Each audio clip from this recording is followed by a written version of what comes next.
Alors,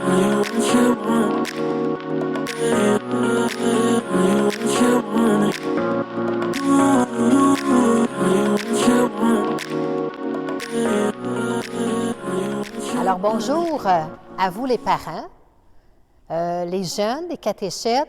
Donc, aujourd'hui, spécialement, ce qu'on va vivre ensemble, puis que ce que vous allez regarder ensemble, on va faire la visite de l'Église.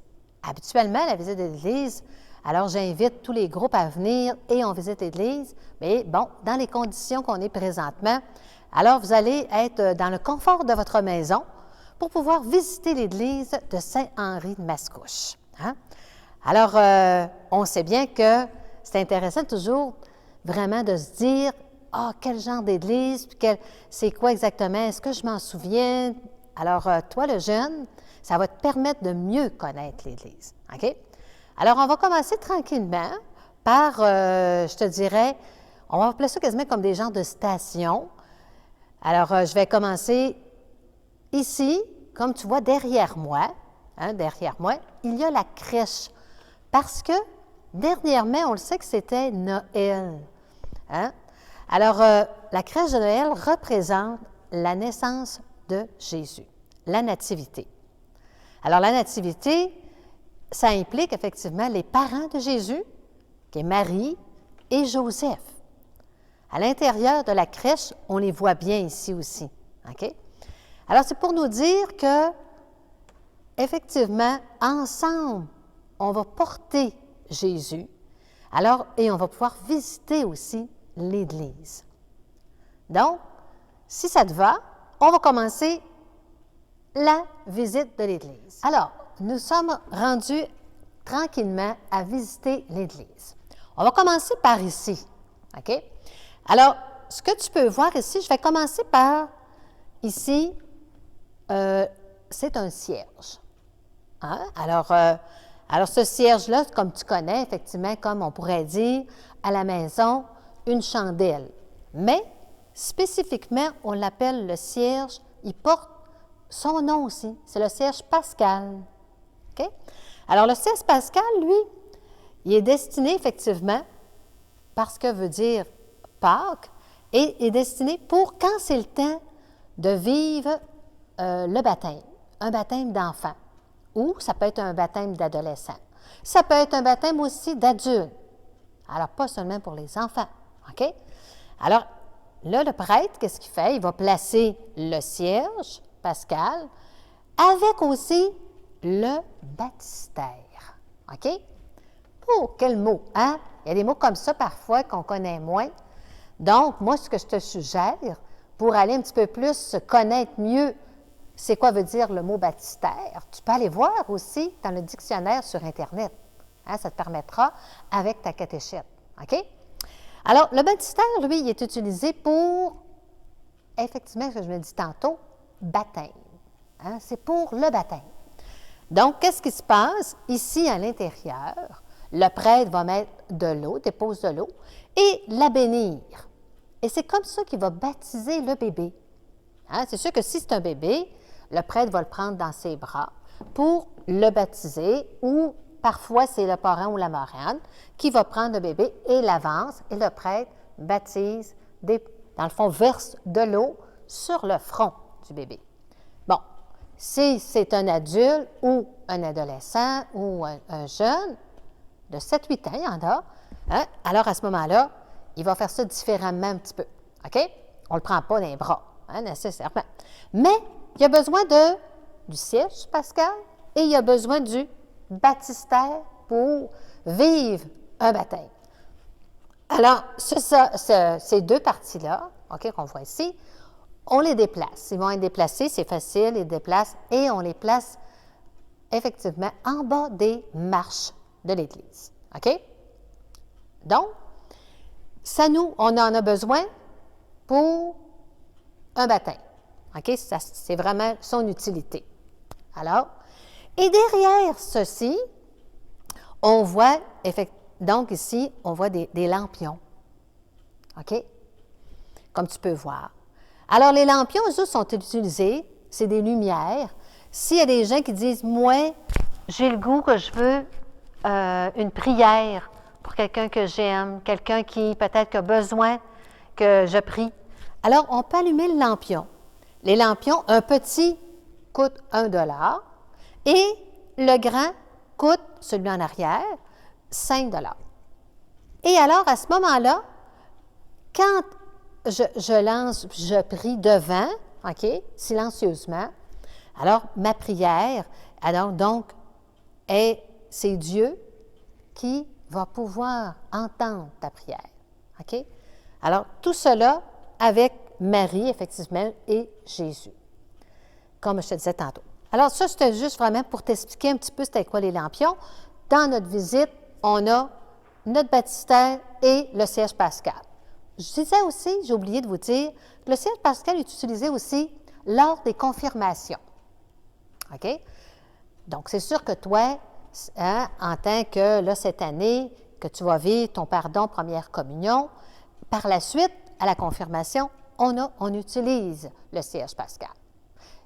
Et de là, je te dirais que le siège pascal est expliqué dans une autre capsule pour la confirmation. OK? Donc, je disais tantôt, là, on continue encore notre visite.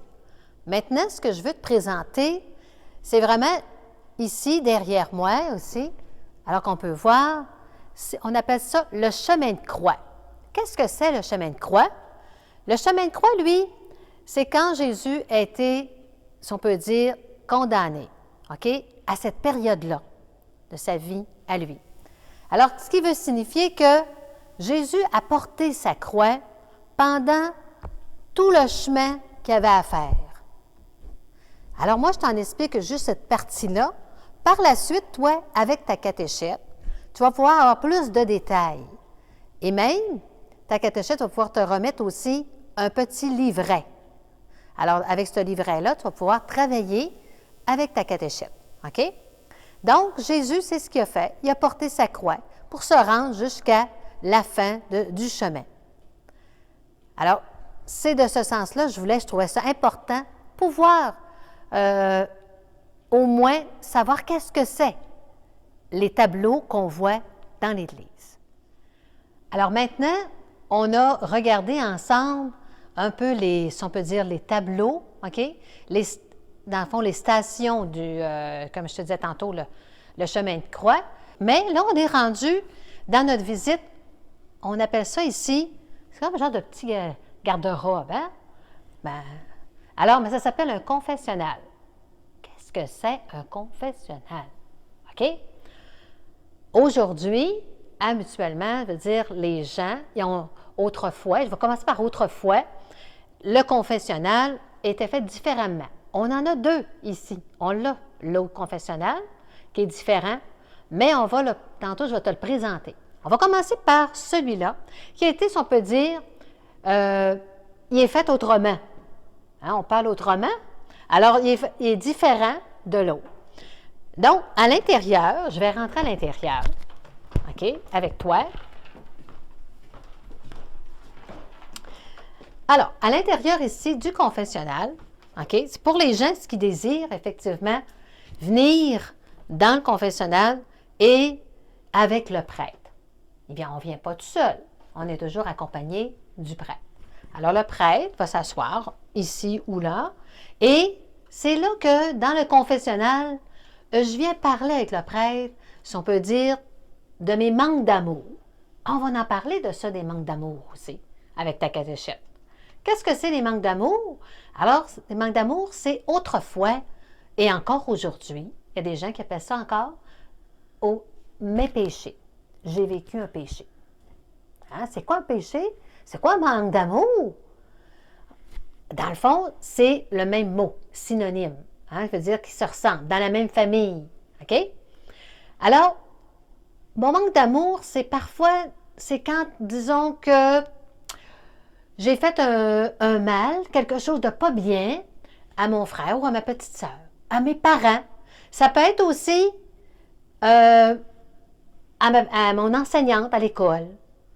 Alors, j'ai un exemple que je peux te donner. Si, à quelque part, avec ma petite sœur, elle avait un jouet qu'elle aime et je l'ai brisé, on appelle ça un manque d'amour. Donc, c'est ici que je peux venir parler avec le prêtre de mon manque d'amour, que j'ai brisé le jouet de ma petite sœur. Ça peut être d'autres choses, hein, effectivement. Mais, à ce moment-là, je m'assois et le prêtre prend le temps de t'écouter. On appelle ça le sacrement du pardon. Le sacrement du pardon, lui, il y a une autre capsule que tu vas voir regarder avec maman ou papa ou aussi avec ta catéchète. OK? Alors, dans ça ici, c'est ici que je viens, quand ça va être le moment du sacrement du pardon. Mais si moi, je veux venir tout seul, hein, tout seul, puis j'ai le goût de rencontrer le prêtre, bien là, quand tu viens ici, à l'église, à la messe, tu peux lui demander. Soit après la messe ou avant la messe, tout dépendant de c'est quoi, dans le fond, que le prêtre est disponible. OK? Alors, ça, c'est le confessionnal ici qu'on peut rencontrer. On est ensemble, le prêtre et moi qui étais ici. Ça va? Donc, on continue notre visite. Tantôt, on était dans l'autre confessionnal, OK? Le confessionnal que, toi, avec le prêtre, tu peux aller à l'intérieur. Mais là, c'est l'ancien, dans le fond, c'était un ancien confessionnal que je dirais tantôt, il est autrement, il a été converti, OK? Hein? Mais cet autre-là était comme lui que je vais te présenter. Exactement comme ça. Alors, si j'ouvre la porte qui est ici, la porte centrale, c'est le prêtre qui est à l'intérieur. Alors, je vais l'ouvrir. Tu vas peut-être me voir disparaître. Alors, comme on peut voir à l'intérieur ici, alors tu vois, c'est le prêtre. Le prêtre s'assoit et de chaque côté, je vais rentrer à l'intérieur. Je ne sais pas si la porte va vouloir. Ici, de chaque côté, donc à ce moment-là, je vais les ouvrir. Je vais m'enlever un petit peu. Ça ne sera pas long. Alors, de chaque côté, comme tu vois, il y a des portes. Et le prêtre va ouvrir une porte à la fois pour écouter, entendre ce que toi, tu veux dire au prêtre. Alors, je te laisse regarder.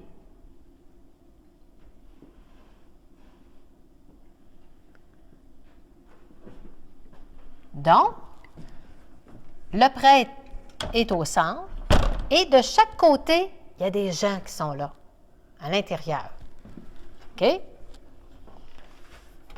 Alors, ici, autrefois, la personne allait se mettre à genoux. Je vais te montrer. À genoux comme ça. Effectivement, les mains jointes. Et là, le prêtre ouvre la porte que tu as vue tantôt. Et là, il me parle. OK? Alors, moi, je suis là ici pour dire mon manque d'amour, mon péché. OK? Et pour savoir s'il y a quelqu'un à l'intérieur, il y a une petite lumière qui s'allume au-dessus de la porte, comme tu peux voir. C'est bon? Et c'est la même chose de l'autre côté. Alors, on vient ici de regarder qu'est-ce que c'est l'ancien confessionnal et les gens venaient ici, OK, en arrière. Ça se faisait, comme je te disais tantôt, parfois ça pouvait être avant les messes, parfois il y avait des temps aussi spécifiques au courant de l'année que les paroissiens, hein, les gens de la paroisse, donc pouvaient venir ici et venir effectivement, c'est quoi qu'ils avaient fait comme ils voulaient entendre ce que le prêtre avait à leur dire. OK? On continue notre visite. Tranquillement, on va aller dans le hall d'entrée. Alors, on est rendu ici, dans le fond, à l'entrée de l'église. Tu sais, les grandes portes. Alors, je vais ouvrir la porte ici pour te présenter exactement les grandes portes. OK? Donc, si on peut voir ici, c'est l'endroit que les gens vont rentrer. OK? Chez toi, on appelle ça l'entrée. Alors, quand on rentre dans l'église, c'est ici. Qu'est-ce qui se passe? Qu'est-ce que, dans le fond, ici, les personnes qui vont venir, pourquoi qu'on rentre par ces grandes portes-là? Pourquoi? Pour t'aider, je vais te dire pourquoi. Alors, les paroissiens vont rentrer dans l'église par les grandes portes quand ils vont venir à une messe. Alors, ça veut dire une messe dominicale. Dominicale veut dire la messe du dimanche. OK? Et par la suite, on peut avoir aussi d'autres célébrations. D'autres célébrations qui amènent à ouvrir aussi encore les grandes portes. Alors, ça peut être un baptême. À l'heure de ton baptême, bien alors à ce moment-là, on avait les grandes portes qui étaient ouvertes. Ça peut être aussi à l'heure d'un mariage. Si tu es déjà allé dans un mariage, c'est tellement beau. Quand les gens sont mariés par la suite, ils vont ressortir par ici, par les deux grandes portes. Et des funérailles, qui nécessairement, alors à ce moment-là, on fait sortir les gens par c'est les grandes portes aussi. Donc, quand on en a besoin, les grandes portes sont utiles. OK? Alors, c'est ici, sur le parvis de l'Église, que les gens, effectivement, par la suite, quand la cérémonie est terminée, on va aller un petit peu discuter, on va aller parler de ce qu'on vient de vivre. OK? En haut de l'Église, à l'extérieur, il y a aussi clocher. Le clocher, lui, il sert à quoi exactement? Alors, c'est certain qu'on ne voit pas le clocher présentement. Alors, et donc, c'est les cloches. Ça sert à sonner les cloches, ici.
Maintenant, on continue notre visite.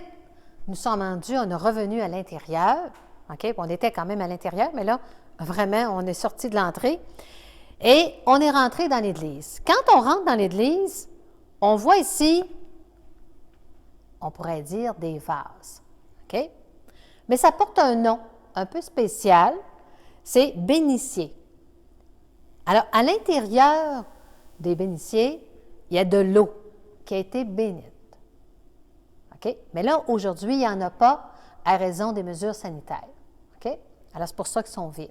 On en a deux, un de chaque côté, ce côté-ci et l'autre côté aussi. À quoi sert le bénitier? Puis à quoi sert l'eau bénite? Alors, l'eau bénite va servir quand quelqu'un rentre dans l'église, il dépose ses doigts, OK? Et là, va faire son signe de croix. Il y en a même qui vont déposer, faire le signe de croix et vont même s'agenouiller un petit peu. OK? Pour dire qu'ils rentrent dans la maison de Jésus, dans la maison du Seigneur. C'est dans ce sens-là. OK? Alors, nos bénitiers sont là pour ça. Quand toi, tu viens et tu rentres par les grandes portes, avec maman ou papa, ou les deux, alors, si on n'est pas dans les mesures sanitaires, effectivement, il y a de l'eau qui est bénite. Alors, tu peux faire ton signe de la croix avec cette eau-là. Alors maintenant, on est rendu vraiment, je dirais, dans l'Église, moi, je dirais que c'est l'endroit précieux. OK? Dans le sens que on est devant la croix avec Jésus. Tantôt, je t'ai parlé du chemin de croix, quand Jésus a porté sa croix. Alors, on représente quand Jésus, à la finalité, il était rendu, c'est ça. Autrefois, c'est ce qu'il faisait.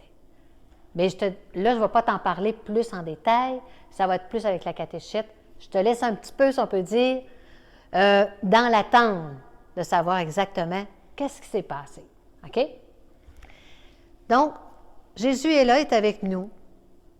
Et toi, si tu dis, moi, je veux vraiment parler avec Jésus dans mon cœur, alors oui, tu peux le faire. Oui, c'est quelque chose qui est personnel à toi. Hein, que, dans le fond, il est là pour toi. Alors, quand on est devant la croix, on peut faire son signe de la croix. Hein? On représente le même symbole qui est ici, la croix, avec nos mains. Okay?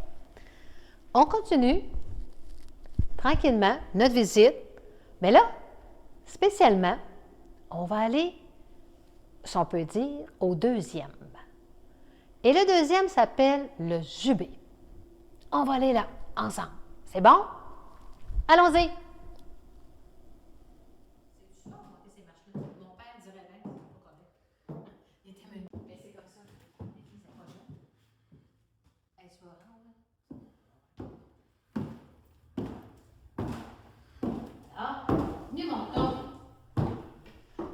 Alors, maintenant, on est rendu, comme je te disais tantôt, au deuxième étage, qu'on appelle le jubé.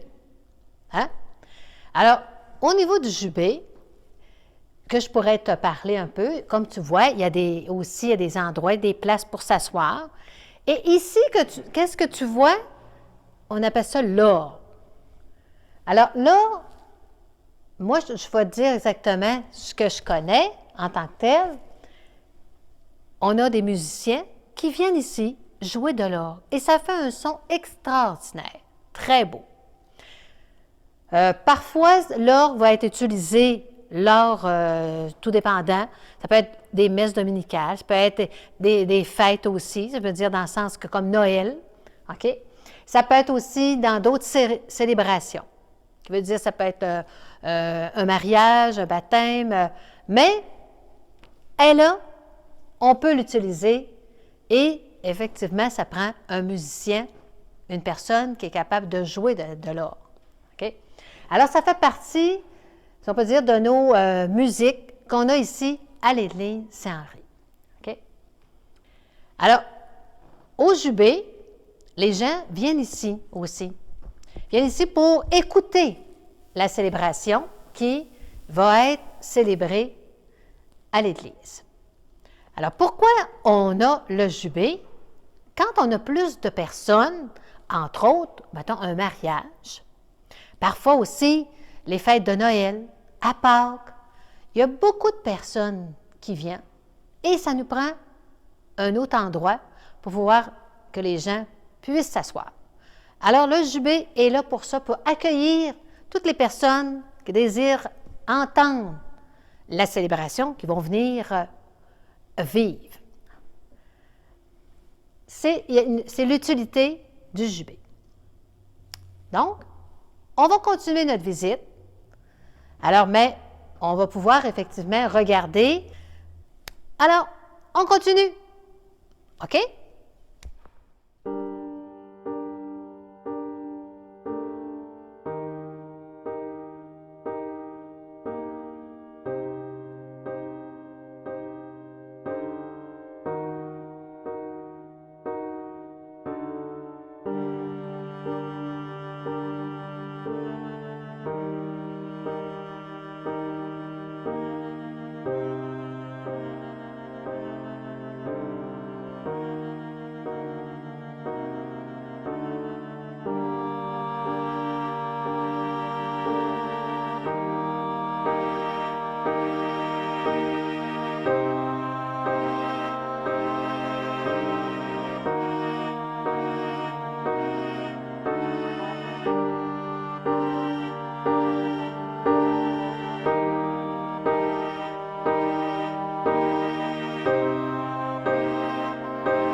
Maintenant, on est rendu, on est allé dans le Jupé, on a bien visité, on a vu l'orgue.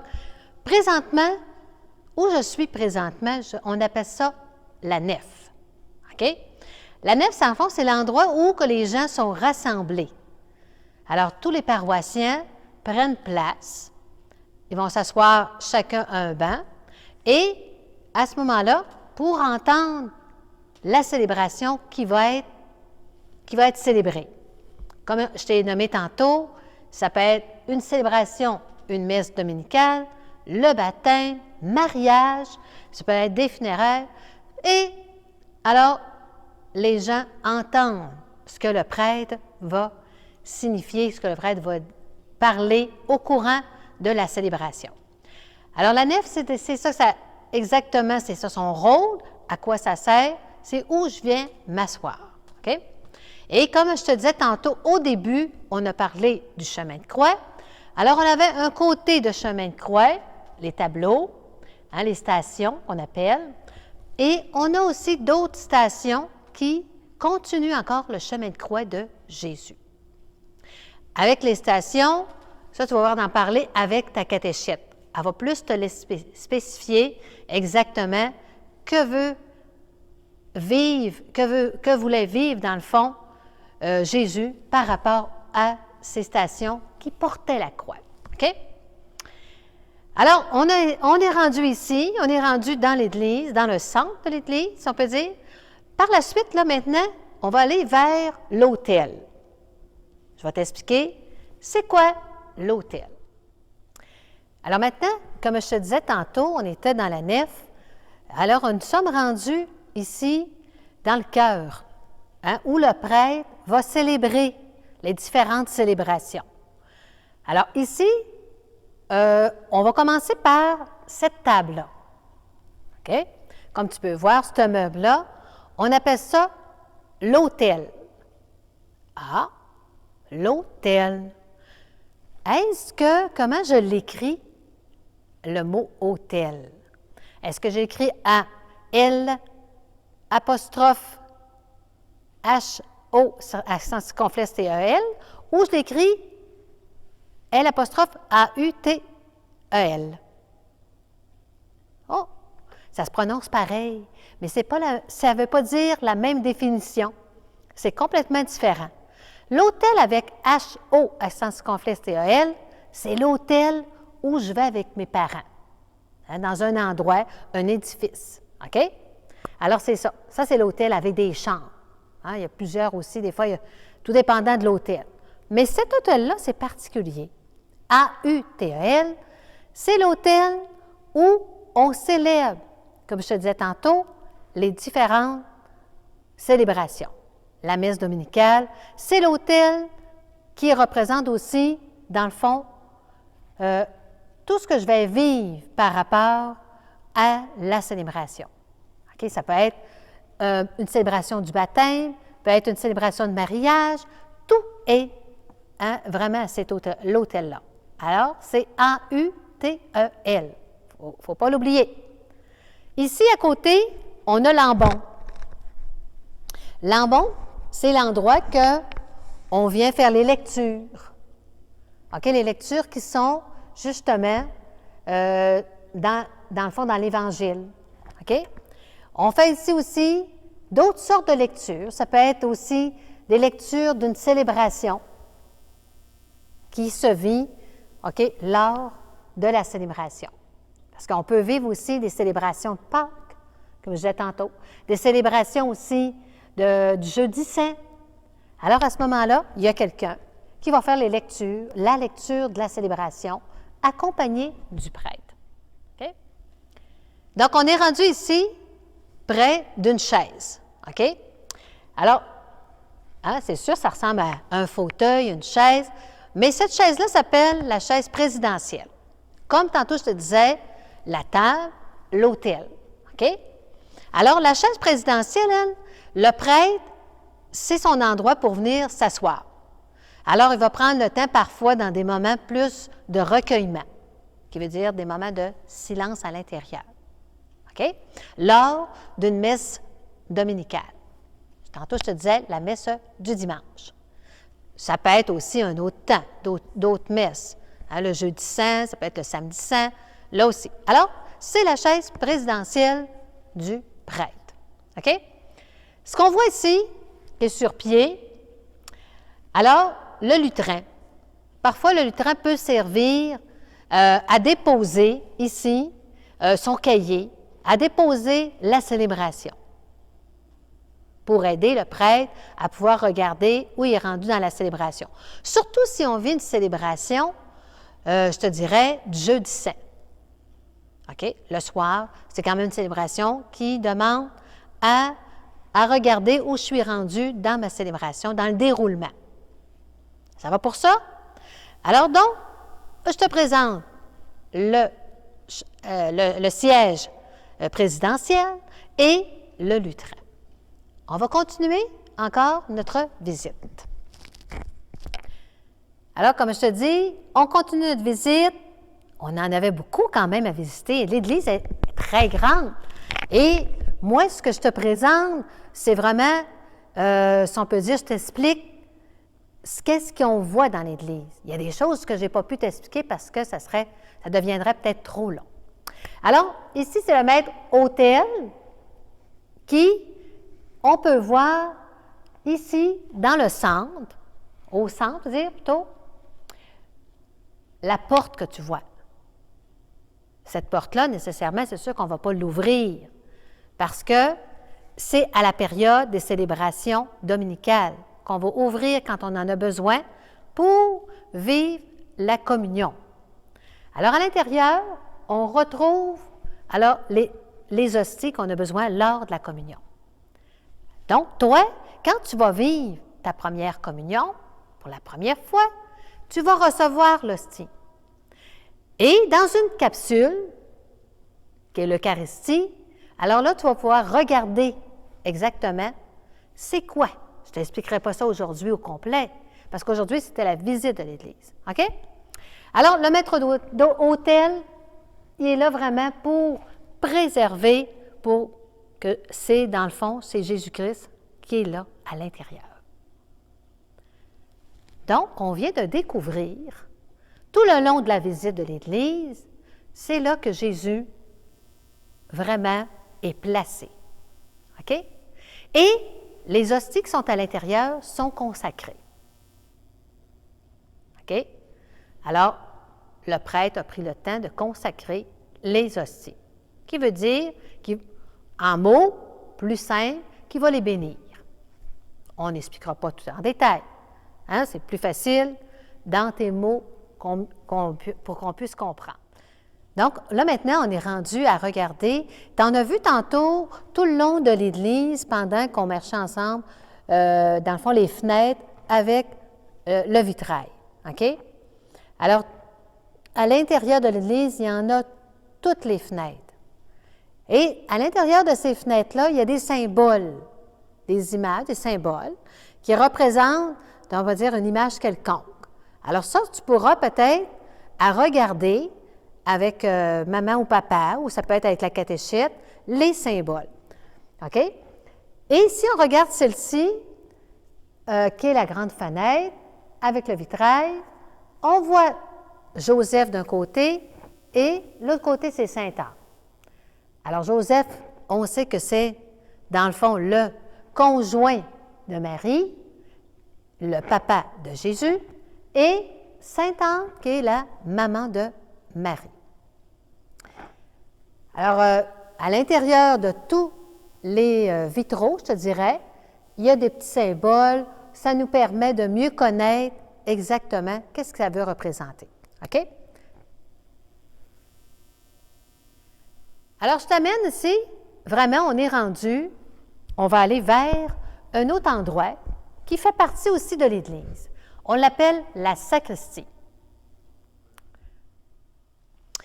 Alors ici, comme je te disais, qu'on est rendu dans cet endroit-là, on appelle ça la sacristie.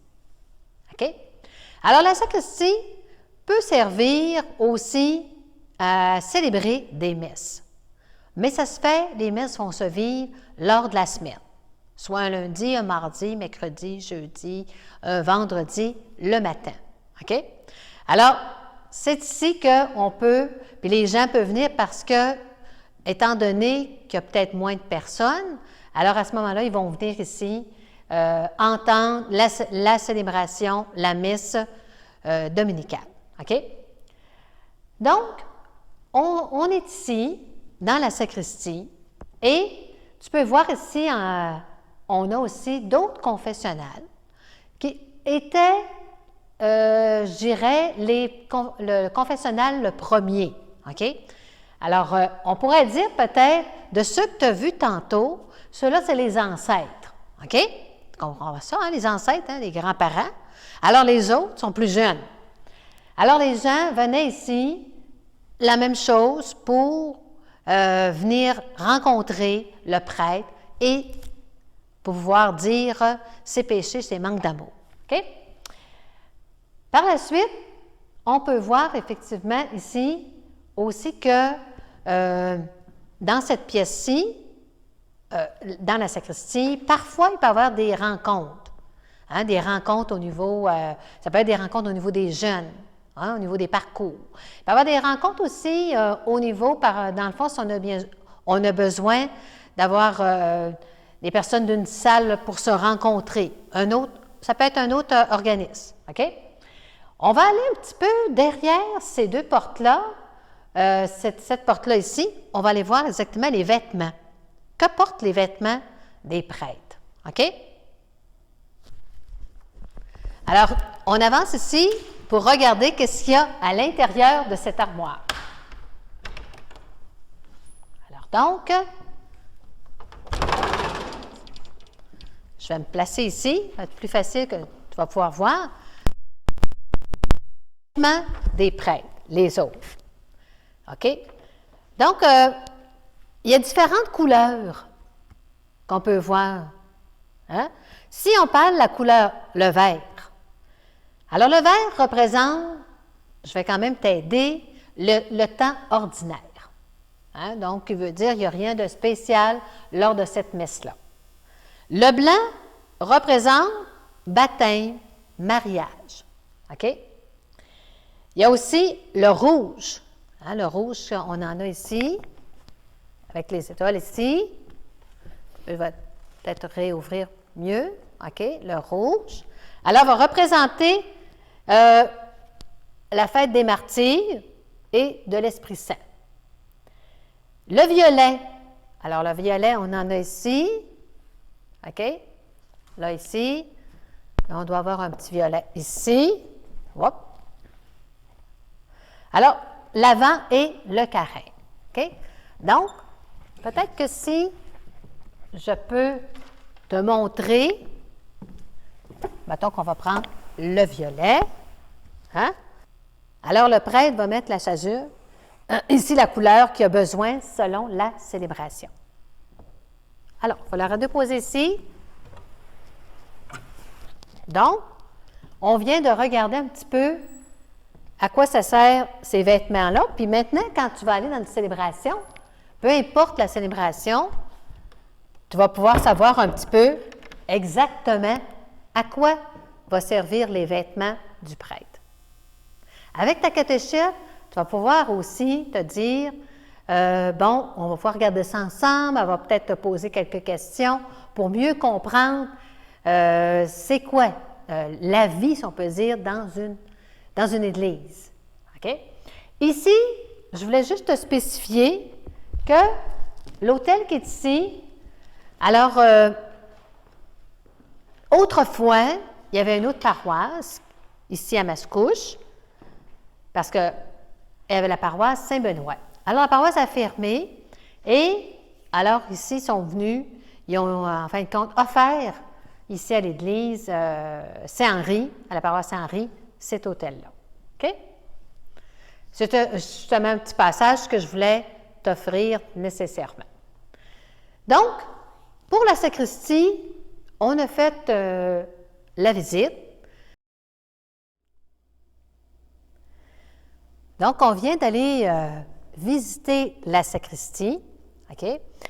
tu as vraiment pris le temps, j'ai pris le temps avec toi de regarder c'était quoi les vêtements, on a regardé tout ça, qu'est-ce qu'il y avait dans la sacristie en tant que telle, puis à quoi sert, c'est quoi dans le fond son rôle de cette pièce-là, qui fait partie d'Église aussi. Donc, maintenant, on est rendu presque à la fin de notre visite de l'Église. Je pense que c'était agréable qu'on visite ensemble l'Église, ensemble pour voir exactement qu'est-ce qu'on peut visiter, qu'est-ce qu'on peut s'apercevoir, c'est quoi notre Église Saint-Henri à l'intérieur. Maintenant, il restait seulement un dernier endroit, que je dirais, et celui-là est au sous-sol de l'Église. Alors, ça s'appelle la crypte. À l'intérieur de la crypte, je vais t'expliquer tantôt qu'est-ce que c'est la crypte. Donc maintenant, on est rendu, comme je te disais tantôt, dans la crypte. Alors la crypte, ici, c'est un endroit où on peut voir des tombes, des cercueils. OK? Alors, c'est des gens qui sont enterrés ici, hein, veut dire exposés plutôt, ici, dans leur cercueil. Et alors, ces personnes-là, c'est des personnes, souvent, nécessairement, ça fait quand même quelques années. Si je regarde ici, le 17 avril 1894, c'est-à-dire 1894. Ça fait longtemps, hein? C'est pas jeune. Alors, on en a quand même plusieurs ici, même au fond de ce côté-là. Alors, ces gens-là étaient... parfois, ils venaient de familles assez, si on peut dire, importantes. Donc, ça peut être des notaires, ça peut être des médecins, ça peut être aussi, dans le fond, d'autres personnes qui avaient la possibilité de venir ici, dans la crypte. OK? Alors, je te laisse regarder c'est quoi cette crypte-là. Comment c'est impressionnant. Si on a vraiment la possibilité, à un moment donné, de venir vraiment voir la crypte, mais au moins, tu vas avoir la possibilité avec la capsule. Donc, je termine en te disant merci d'avoir pris le temps d'écouter la capsule de la visite de l'Église. Merci aussi aux parents de prendre le temps de regarder et aussi de prendre le temps aussi d'aller voir peut-être sur Internet c'est quoi exactement, quels mots et tout ça, la participation. Merci aux catéchètes aussi d'être là pour aider le jeune à avancer au niveau de son parcours catéchétique, qui est la première communion, incluant aussi le pardon. Alors, merci beaucoup. À bientôt. Prenez soin de vous. Donc, à la prochaine.